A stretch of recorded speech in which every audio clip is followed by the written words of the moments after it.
Hello बच्चों, कैसे हो आप सब लोग। तो बेटा आज हम स्टार्ट करने जा रहे हैं 10th class chapter number 1 mathematics, ठीक है। और इस टॉपिक के अंदर ना बच्चों को काफ़ी डिफ़िकल्टीज आई है, मेरे को पता लगा है और काफ़ी डिफ़िकल्टीज आई है, इसीलिए मैं इस टॉपिक पे वीडियो बना रहा हूँ। और बहुत अच्छे से समझना और मैं आपको बहुत ही अच्छे तरह से समझाऊँगा और इसी तरीके से समझाऊँगा, ठीक है ना। और ध्यान से समझिएगा please. If we have two positive integers, अगर हमारे पास दो इंटीजर्स हो यानी दो नंबर्स हो, हमारे पास संख्याएं हों, और उसने बोल भी दिया ए और बी, ठीक है ना। Then there exists unique integers Q and R, तो वहीं पर ना क्यू और आर भी यूनिक इंटीजर्स होंगे, ठीक है ना। अभी तो आपको ये मेरे बोलने में आपको समझ में नहीं आ रहा होगा, और जब बुक में लिखा होता है वो भी आपको समझ में नहीं आया होगा, कई बच्चों को समझ में नहीं आया होगा। टीचर्स की हेल्प से कई बच्चों को क्लियर हो भी गया होगा, ठीक है ना। लेकिन अभी मैं आपको ना इसी कॉन्सेप्ट को बहुत अच्छे से क्लियर कर दूंगा, और आपको आगे के टाइम में जितने बच्चे मेरी ये वीडियो देखेंगे उन बच्चों को ये टॉपिक बहुत ही अच्छे से क्लियर हो जाएगा, ठीक है ना। तो ए एंड बी तो बताई दी इंटीजर्स हैं, and then there exists unique integers Q and R, तो विच सेटिस्फाइड द कंडीशन। अब देखो इसने ए बी नंबर दिए हैं, क्यू आर नंबर दे रखे हैं, ठीक है ना। तो वो सेटिस्फाइड करते हैं कंडीशन को। क्या कंडीशन को सेटिस्फाइड करते हैं, देखें यहाँ दे रखा है ए इक्वल टू में बी क्यू प्लस आर, ठीक है ना। अब आप सोचोगे चलो फॉर्मूला रट लेते हैं, क्या होता है, कोई बात नहीं, रट लेते हैं, क्या दिक्कत है। वेयर यहाँ देख लिए 0, ठीक है, ये तो आप देख रहे हैं ना, ये आर और 0 के बीच का रिलेशन है। इसका मतलब है कि ना आर जो है वो 0 के बराबर भी हो सकता है और बड़ा भी हो सकता है, ठीक है ना। अच्छा एक और आगे देखो साइन, ये आर जो है ना, ये जो है आर, ये जो मुंह बंद है ना, देख रहे हो ना, ये छोटा दिखा रहा है, यानी कि बी से छोटा होगा, यानी आर 0 से बड़ा होगा या बराबर होगा, लेकिन बी से छोटा होगा, ठीक है ना। आप ना सोचेंगे पता नहीं क्या लिखा हुआ है, क्या है ये क्या नहीं है, तो अभी मैं क्लियर कर दूंगा कि ये है क्या, ठीक है ना। आगे देखो लिखा है that means that and dividing both the integers A and B the remainder is 0, ठीक है ना। तो रिमाइंडर, अब रिमाइंडर से कुछ याद आया कि नहीं आया, हमने पहले डिवीजन सीखी है, ठीक है, पहले के चैप्टरों में हमने डिवीजन सीखी है। तो डिवीजन में क्या है कि देखिए एक डिवाइज़र होता है, ठीक है ना। मैं लिख देता हूँ आपके लिए, ठीक है ना, फिर आपको समझाता हूँ, ठीक है, लिख देता हूँ मैं। देखो dividend is equal to divisor into में क्वोशिएंट प्लस रिमाइंडर, ठीक है ना। ये फॉर्मूला पता है आप लोगों को, ठीक है। अगर जिनको पता था अच्छी बात, जिनको नहीं पता था वो समझ लें कि एक फार्मूला है ये होता क्या है, मैं आपको एग्जांपल से समझाता हूँ, ठीक है ना। देखिए एग्जांपल देखते हैं, एग्जांपल नंबर 1 ले लिया, ठीक है ना। देखो अब मैंने ना 30 लिया, ठीक है, और बाहर लिया मैंने 5। अब मुझे 30 को 5 से डिवाइड करना है, ठीक है। तो कैसे करेंगे, आपको होगा सर ये तो बड़ा ईजी है, और फटाफट आपने कर दिया 5 6 30। चलो जी क्लैपिंग कर लो, हो गया ना। अब इसको हम इस फॉर्मूले में लेके आते हैं, ठीक है ना, फॉर्मूले में लेके आते हैं। तो कैसे लेकर आएंगे,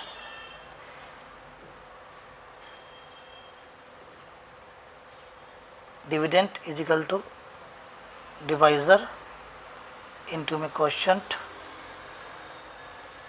प्लस रिमाइंडर। तो देखो डिवाइजर हमारा 5 है, क्वोशिएंट हमारा 6 है, रिमाइंडर हमारा 0 है, यानी कुछ नहीं है तो 0 है। यहाँ देखो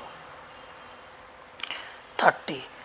तो देखो हमें क्या क्या मिल गया, हमें जो डिविडेंड मिला है वो तो हमारा है 30, ओके। डिवाइजर हमारा है जिससे हमने भाग किया था 5, ठीक है ना। अच्छा क्वोशिएंट,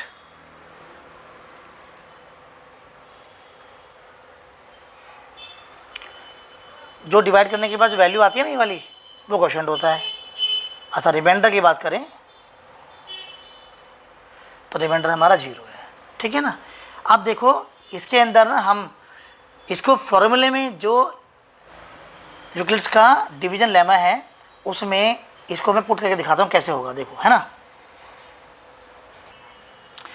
देखो अब मैं ना जो मैंने अभी डिवीजन किया उसको फॉर्मूले में कैसे पुट करेंगे। पहला तो जो यूक्लिड्स का डिवीजन लेमा है ना, उसका फॉर्मूला देखते हैं क्या था।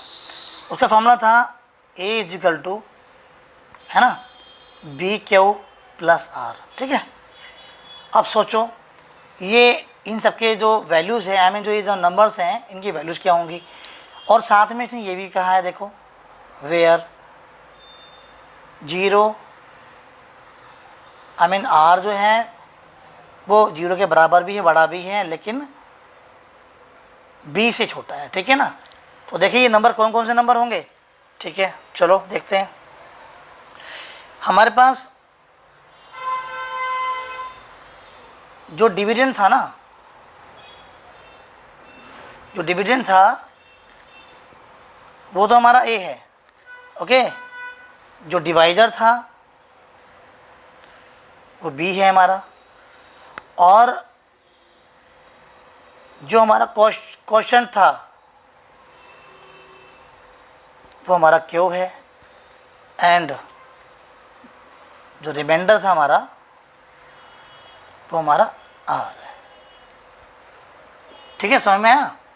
अब देखो ये जो वैल्यूज़ हैं, अब इनकी वैल्यू तो मैंने निकाल ही ली है ना, नहीं निकाली है मैंने वैल्यूज़। देखो मैं दिखाता हूँ, ये वैल्यूज़ देखो निकाली है मैंने। डिविडेंड की 30 है, डिवाइजर 5 है, क्वोशंट 6 है, रिमाइंडर 0 है। देखा ना, इन्हीं वैल्यूज़ को मैं वहाँ रखूँगा। ठीक है ना, देखते हैं।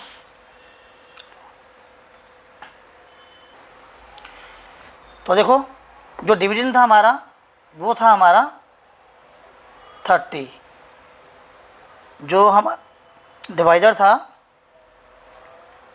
वो तो 5, क्वोशंट था हमारा 6, रिमाइंडर हमारा 0 था। बस अब करना क्या आपको, इस वैल्यूज़ में इसकी वैल्यू को पुट कर दो। देखो बस मैं ए की वैल्यू नहीं पुट करूँगा, ए की वैल्यू तो हम लेकर आएंगे। बी की वैल्यू देखो आप, बी की वैल्यू हमारी 5 है, क्यू की वैल्यू हमारी 6 है, आर की वैल्यू 0 है। तो 30 प्लस 0 एंड 30। तो देखो ए की वैल्यू ऑटोमेटिक हमारे पास, डिविडेंड की वैल्यू ऑटोमेटिक हमारे पास 30 आ गई नहीं आ गई।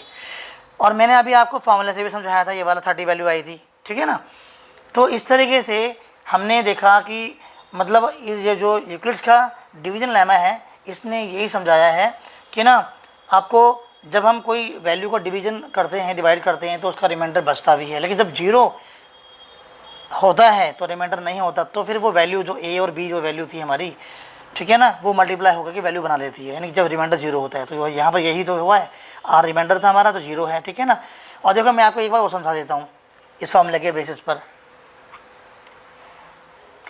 देखो वेयर 0 आर और बी, यहाँ बी जो था वो 0 से बड़ा भी होगा और बराबर भी हो सकते हैं, और बी से छोटा होगा। अब देखो मैं यहाँ इसको वेरीफाई करता हूँ कि कैसे ये जो है, ये जो रूल बताया हुआ है, ये कैसे इससे फिट होता है। देखो यहाँ देखो ये तो आर है, आर क्या था, रिमाइंडर था हमारा, ये रिमाइंडर देखो 0 है ना। अब देखो 0, अब आर या तो 0 के बराबर होगा, फिट हो गया नहीं हो गया। देखो आर हमारा 0 के बराबर हो गया। ठीक है ना, और बी की बात करें, बी क्या था हमारा, बी हमारा था डिवाइजर जिससे हम भाग कर रहे हैं। तो देखो जिससे हम भाग करते हैं वो नंबर हमेशा बड़ा होता है रिमाइंडर से। ठीक है ना, अगर वो बड़ा नहीं होगा तो फिर वो डिवाइड ही हो जाएगा, रिमाइंडर कैसे बचेगा फिर उसका। ठीक है ना, तो वो बी की वैल्यू जो है, जो डिवाइजर होती है, वो हमेशा रिमाइंडर से बड़ी होती है।